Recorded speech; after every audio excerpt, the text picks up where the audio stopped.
Kalau orang baik tidak mau masuk ke ranah politik yang betul kotor, berdosa, jahat, penuh dengan korupsi. Saya selama 15 tahun di bidang politik ditipu terus menerus, dibohongi terus menerus. Saya pribadi, apalagi kakak saya.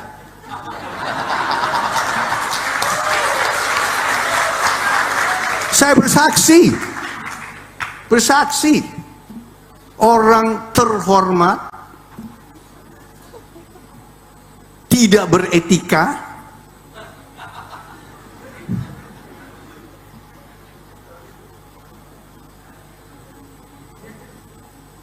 menipu dan berbohong terus.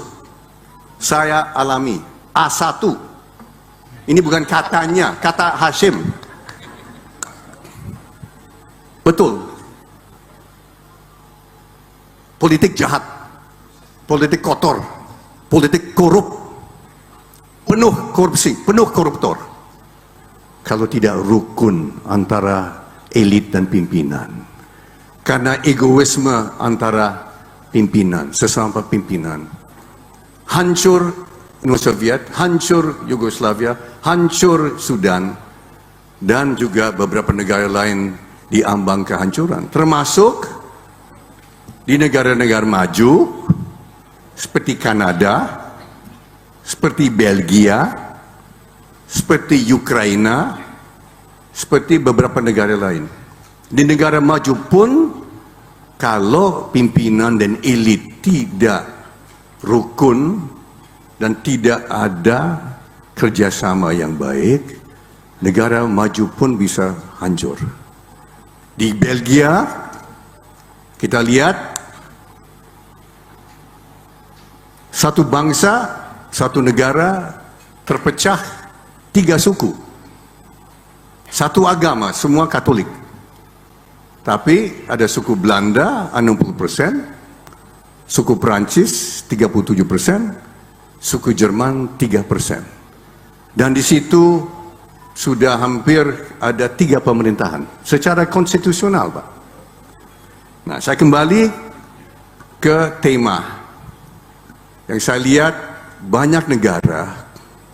Ini pengalaman, Pak, pengalaman saya. Indonesia, yang kita sudah dengar dari Pak Menteri, potensi Indonesia luar biasa. Indonesia punya semua. Saya ketemu dengan pengusaha Korea Selatan.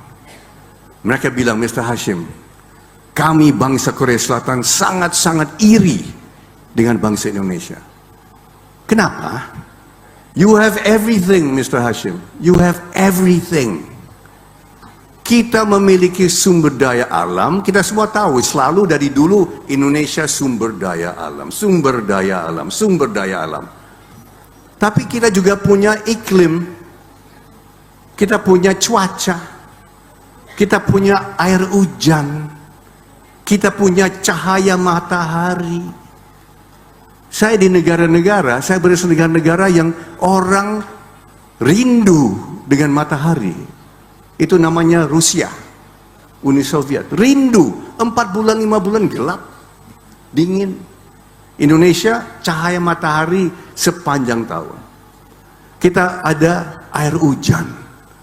Saya berbisnis dengan negara Arab. Mereka rindu dengan air bersih. Mereka harus olah air laut secara mahal sekali, ya Pak Menteri. Iya. Mahal sekali. Di Abu Dhabi, saya bisnis juga di Abu Dhabi dan Dubai. Di sana pengolahan air dari air laut. Maka saya senang sekali dengar dari Pak Menteri program embung-embung. Sungai-sungai itu sebetulnya menjadi kekayaan kita. Kalau bisa sungai-sungai itu bisa airnya bisa ditahan. Nah, kita harus hati-hati tentu karena banyak sungai kita kan tercemar. Maka air sungai itu harus diolah. Nanti metal-metal, ya, logam-logam yang bisa jadi sumber pencemaran itu harus diolah. Tapi saya kira setelah diolah bisa nanti bisa pakai sebagai sumber pengairan, Pak Menteri.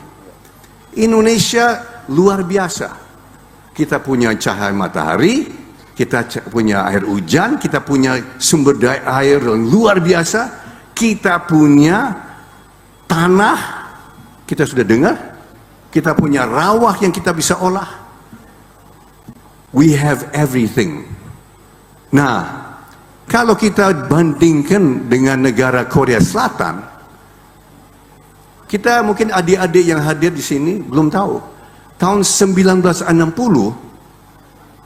taraf hidup bangsa Korea Selatan jauh di bawah Indonesia. Itu fakta. Acuan adalah Bank Dunia. Indonesia jauh lebih kaya daripada Korea Selatan tahun 1960. Sumber informasi dan data adalah Bank Dunia. Dan kita tahu, tapi banyak adik-adik tidak tahu. Adik-adik lihat Korea Selatan sumber dari apa? BTS, K-pop, Blackpink, Super Pink atau apa segala macam. Kalau saya tahu Korea Selatan dari apa? Samsung, semua. Saya punya 5 handphone Samsung semua. Ya. Ada LG, ya, ada Kia, ada Daewoo. Tahun 1960 adik-adik, Korea Selatan di bawah kita. Dan mereka tidak punya apa? Mereka tidak punya tanah subur. Cukup ya Pak Menteri? Korea Selatan kekurangan tanah subur. Mereka kurang cahaya matahari, dingin sekali musim dingin. Ya. Air mungkin cukup, air. Sumber daya alam nol besar, nothing. Karena sumber daya alam mereka, bangsa Korea itu di Korea Utara, bukan di Korea Selatan. Yang mereka punya itu apa? Sumber daya manusia yang luar biasa. Sumber daya manusia luar biasa. Saya masuk dunia politik karena dari rasa frustrasi, Pak. Saya rasa frustrasi, Pak. Karena kesimpulan saya sebagai pengusaha, saya lihat di mana-mana, kok Indonesia punya? Saya ke Sudan, mereka kurang air. Kita punya air. Saya ke Arab Saudi, mereka kurang air. Saya ke Uni Soviet, mereka kurang matahari. Frustrasi. Saya frustrasi karena saya lihat Korea Selatan, karena saya banyak bisnis dengan perusahaan-perusahaan Korea Selatan, Hyundai, Samsung, Dongyang, Hanjung, banyak bisnis. Saya sering ke Korea Selatan dengan istri saya tahun 90-an, 80-an. Kaget saya. Negara yang nggak punya apa-apa bisa melampaui Indonesia. Dan per kapita income Korea Selatan, ibu-ibu, bapak-bapak, adik bisa lihat. Sekarang sudah 12 kali Indonesia. Dari di bawah kita, 53-54 tahun lalu, di bawah kita, mereka bisa lompat, sekarang bisa jadi negara maju, negara kaya, negara yang memberi bantuan luar negeri ke negara-negara itu. Kita seharusnya Indonesia, negara-negara adijaya, kita bisa jadi adikuasa tanpa nuklir, tanpa senjata nuklir. Tidak perlu kita punya senjata nuklir, tapi kita mampu untuk menjadi negara adikuasa karena kita punya semuanya, termasuk logam-logam strategis yang termasuk nikel, tembaga, copper, timah, ya, kita punya tanah jarang, kita punya semuanya. Dan ada berita gembira bahwa ada ladang-ladang gas alam yang ditemukan di perairan Aceh yang punya potensi Indonesia nanti menjadi penghasil minyak dan gas yang besar lagi. Karena sejak beberapa tahun ini kita kan jadi pengimpor. Iya, sangat luar biasa sekali tadi kita mendengarkan penyampaian dari Pak Hasim, ya, adiknya Pak Prabowo Subianto, Presiden Republik Indonesia, dari petinggi Gerindra. Nah, tentu memang tadi berbagai hal penyampaian yang disampaikan oleh beliau, menurut saya teman-teman juga sudah mengerti, karena penyampaian dari beliau tadi sangat jelas, lugas, dan tegas. Nah, ternyata kalau kita melihat berbagai hal yang terjadi, nah maka kita penasaran seperti apa perjalanan politik dari seseorang. Nah, kalau kita melihat bagaimana tadi Pak Hasim menceritakan perjalanan politik seorang Pak Jokowi, mungkin saja kita menyebutnya Pak Jokowi gitu ya, karena sudah tidak lagi presiden gitu ya, mantan presiden lebih tepatnya seperti itu. Nah, dulu kalau kita melihat bahwa Pak Jokowi ini memang sangat berteman dekat sekali sebetulnya dengan Pak Prabowo gitu ya. Yang jelas ya Pak Prabowo dulu tertarik kepada Jokowi karena Jokowi berminat untuk mencalonkan jadi gubernur.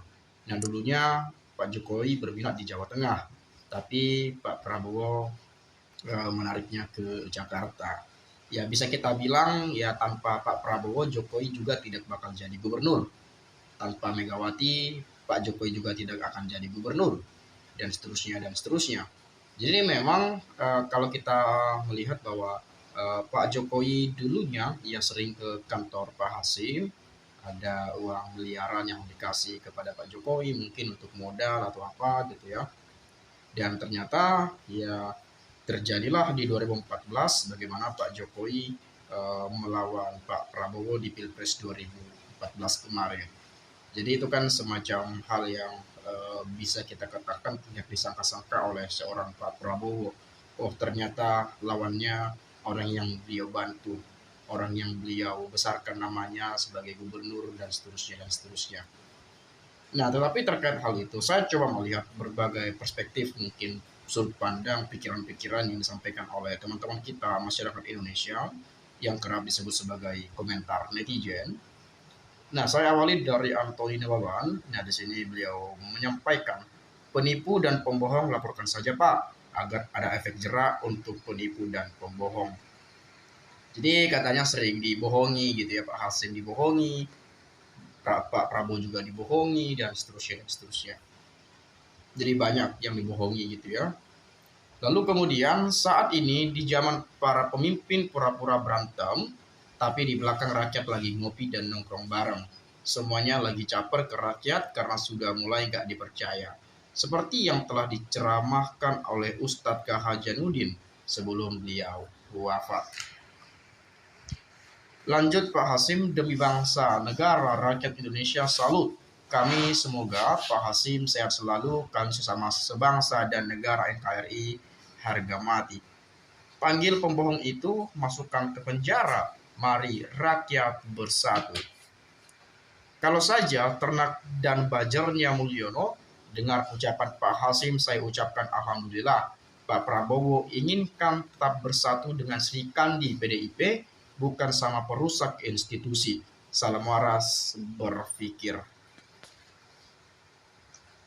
Sudah saatnya Pak kita terapkan hukum yang betul-betul hukum sebagai panglima. Jadi yang salah tetap salah, yang benar tetap benar. Jangan yang salah pura-pura nggak dilihat kesalahannya dan dibenarkan gitu ya. Bergerak dan bertindak Bung. Saya baca histori leluhur Pak Prabowo pejuang dari kerajaan. 79 tahun merdeka, jalan-jalan menuju perkampungan di Kalimantan masih tanah dan becek kalau hujan miris, belum merdeka. Ya Indonesianya saja mungkin yang merdeka teman-teman, tetapi bukan dengan rakyatnya gitu ya. Banyak sebetulnya jalan-jalan yang masih ya nggak layak lah sebetulnya dijalani gitu ya, tetapi bagaimana mungkin ya Pak boleh buat, itu salah, itu memang yang terjadi ya udah mau nggak mau kita jalan lewat jalan itu meskipun rusak, berlubang, becek dan seterusnya dan seterusnya. Nah di kampung saya itu dari tahun berapa ya, dari 2017 atau 2000 berapa sampai hampir 4 tahun 5 tahun lebih lubang gitu ya. Kalau maaf cakapnya ya, kalau kita lihat lubang-lubang aspal gitu ya besar, terus datang air hujannya di situ tuh, kayaknya kita bisa tuh buat lele di situ tuh, ternak lele gitu ya, saking parahnya jalan itu ya. Lalu kemudian masih terus Pak Hasim menyuarakan kebenaran di Republik ini agar bangsa kita keluar lingkaran setan. Ya ini dengan penuh kebohongan, udah tidak tahu malu serta korupsi. Bersatu untuk kemajuan bangsa, oke. Tapi belum tentu semua program pemerintah itu bermanfaat untuk rakyat. Justru karena harus pengawasan dari yang namanya oposisi. Nah, untuk oposisi saat ini ya kita tahu jelas PD Perjuangan gitu ya, tetapi memang ada kode-kode keras dan mungkin yang selalu disampaikan oleh publik. Pak Prabowo dan Bu Mega bakalan bertemu, apalagi baru-baru ini bagaimana Bu Mega mengundang Pak Prabowo untuk makan nasi gorengnya gitu ya. Bahkan Pak Prabowo juga dulu pernah masak bareng sama Bu Mega gitu ya, makan nasi goreng ala-ala Bu Mega seperti itu ya. Tapi sampai saat ini di depan layar kita belum lihat pertemuan itu gitu ya. Tapi mungkin ya di belakang layar, di balik layar, tanpa media, tanpa publik atau tanpa kamera mungkin ada pertemuan atau mungkin melalui WhatsApp, komunikasi politik atau apa dan lain sebagainya bisa saja terjadi. Namun kita nggak tahu sebetulnya terjadi apa enggak gitu ya. Tapi ya kita berasumsi lah ya pasti ada lah gitu ya, pasti ada lah nggak mungkin. Karena Konoha pemimpinnya hanya memikirkan perutnya sendiri. Kalaupun bicara tentang rakyat hanya untuk meraih simpati supaya menang dan menjadi kaya raya. Bangsa ini katanya memang kaya tapi salah urus bos. Korupsi dibiarkan berjamaah itu bangsa ini. Jangan banyak omong-omong, kerjakan dulu yang perlu untuk memajukan bangsa ini. Udah maju baru omong ya. Nah, kalau kita memang melihat bangsa ini kurang apa coba? Kekayaan alam luar biasa, baik di darat, di perairan dan segala macamnya, gitu ya. Coba kita melihat ada emas, tambang apa? Ada nikel, batu bara, apalagi banyak sekali, ya banyak sekali kekayaan alam Indonesia yang saya tidak bisa sebutkan satu persatu. Belum lagi timah, macam-macam, ya batu bara dan segala macamnya semuanya ada, semua ada di Indonesia ya. Makanya dulu Indonesia ini dijajah terus menerus karena Indonesia ini sangat kaya, alamnya sangat luar biasa, kekayaan alam di Indonesia. Makanya dulu Indonesia ini jadi rebutan para penjajah dulunya, para Jepang, Belanda atau siapa, Prancis segala macam mungkin gitu ya, banyak gitu ya, karena melihat kekayaan Indonesia luar biasa. Kayaknya aja nih ya, saya rasa Indonesia salah satu negara terkaya ya, apa alamnya ya, alamnya. Kalau Indonesianya kayaknya masih miskin, toh juga kita masih ngutang terus gitu ya, alamnya gitu ya. Tapi mungkin ya ini tadi teman-teman, cara pengelolaannya kita belum ada teknologi yang mumpuni mungkin, apalagi sekali ada hasilnya banyak yang mengkorupsikan. Jadi macam-macam ya. Coba kalau nggak ada korupsi misalnya, atau ketahuan korupsi dijatuhkan aja tuh ke kemana, kayak dimiskinkan, dirampas aset semuanya, dicampakkan ke kemana, itu selesai tuh. Jadi efek jera kepada orang-orang yang melihat itu agar potensi keinginan untuk korupsi itu jadi nggak ada lagi. Karena mereka melihat ada contoh, wah si A korupsi dijatuhkan tak kemana gitu ya, entah dicampakkan, lemparkan ke Antartika, kita nggak tahu gitu ya.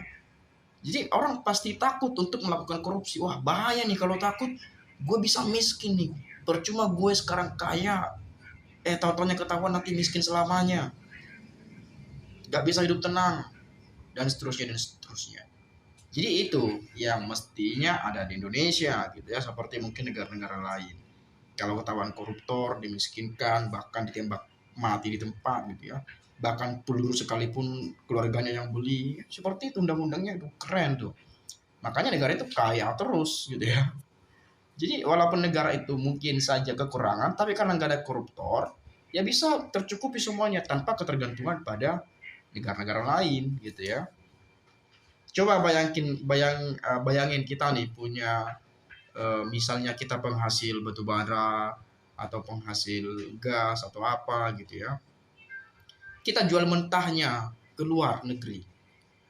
Luar negeri mengelola dan dibikin sebagai barang yang jadi mungkin gitu ya, sudah jadi. Indonesia beli nih dengan harga berpuluh-puluh kali lipat, dibandingkan mentahnya yang dijual. Itu sebetulnya yang buat kita kacau terus, miskin terus nih Indonesia kalau seperti itu gitu ya. Kenapa kita bilang Indonesia miskin? Ya rakyatnya juga banyak yang miskin gitu ya. Kita-kita ini teman-teman, ya kita-kita ini masyarakat yang di bawah-bawah ini, kita jangankan berpikir untuk kaya raya gitu ya. Makan aja kadang-kadang kita ngirit ya. Kadang-kadang makan sehari 2 kali sehari itu udah syukur banget tuh. Banyak dari masyarakat Indonesia yang mengalami itu. Tapi mereka-mereka yang di sana, yang di atas sana, pejabat-pejabat itu, banyak yang korupsi, banyak yang para koruptor. Ya banyak, mungkin semuanya belum ketahuan, tapi sudah ada beberapa yang sudah terungkap gitu ya. Jadi itu sebetulnya yang membuat negara ini ya saya rasa susah maju gitu ya. Hukum aja dipermainkan tuh.